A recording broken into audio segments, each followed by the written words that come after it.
অবিশ্বাস্য জয়ে play of নিশ্চিত করল রয়্যাল চ্যালেঞ্জার্স বেঙ্গালুরু। এই দিন বেঙ্গালুরুর সামনে তিনটি বাধা ছিল প্লে অফে যেতে।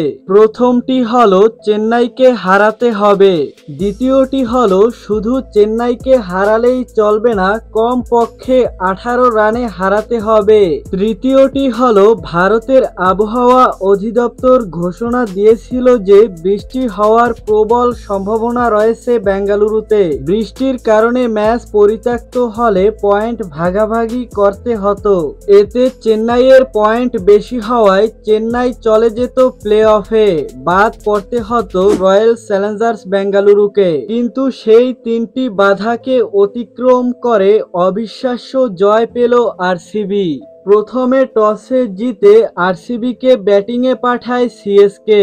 ব্যাটিংয়ে নেমে বিরাট কোহলি 29 বলে 47 রান, ফাফ ডুপ্লেসি 39 বলে 54 রান, রজত পাটিদার 20 বলে 41 রান ও ক্যামেরুন গ্রিনের 17 বলে 38 রানের উপর ভর করে বেঙ্গালুরু নির্ধারিত 20 ওভারে 218 রান তুলতে সক্ষম হয়। 219 রানের টার্গেট হলেও যেহেতু আরসিবিকে প্লে অফে যেতে হলে চেন্নাইকে হারাতে হবে 18 রানে, সেহেতু চেন্নাইয়ের টার্গেট হলো 201 রানের। 201 রানের ম্যাজিক টার্গেটে চেন্নাই সুপার কিংস ব্যাটিংয়ে নেমে প্রথমেই ধাক্কা।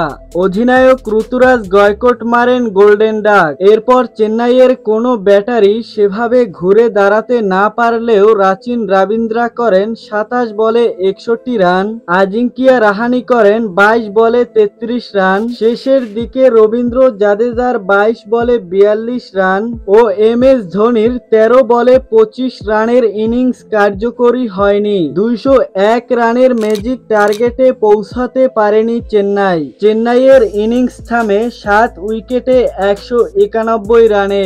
তো দর্শক, ভিডিওটি সম্পর্কে আপনার মূল্যবান মতামত কমেন্টে লিখে জানাবেন। আর ক্রিকেট রিলেটেড যে কোনো আপডেট পেতে চ্যানেলটি সাবস্ক্রাইব করে পাশের বেল বাটনটি অন করে দিবেন।